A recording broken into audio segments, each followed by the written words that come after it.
In Natori, this is the closest thing to high ground, a mound built 96 years ago so that residents of this coastal town could look out to sea. 5 years on from the tsunami, it's become a place of remembrance.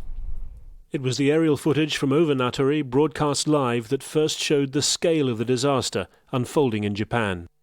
950 people died here, nearly 18,500 across the country.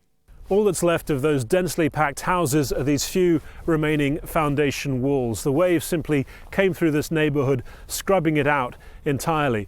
And at its height, it was about 2 meters above that man-made mound.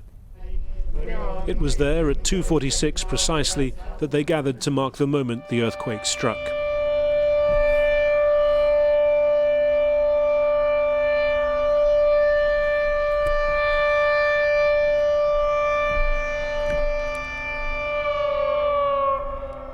"150 kilometers north in Rikuzen Takata, another community marked the same moment the same way, sounding the tsunami sirens. The reality is that we still feel the scars here, and there are still many who are struggling to restart their lives.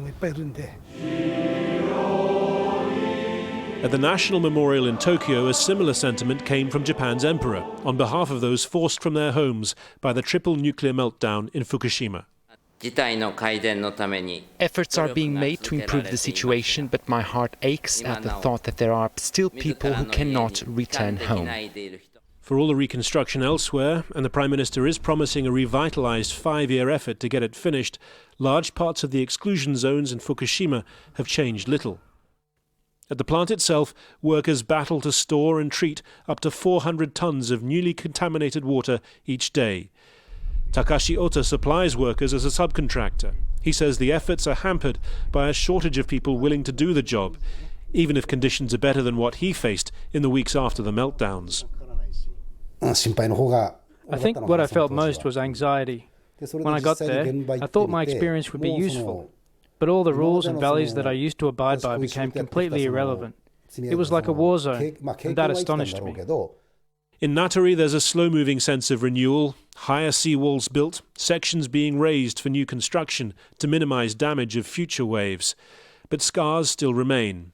A day of commemoration, of coming together, can bring some comfort, but it also serves as a reminder of just how much has been lost.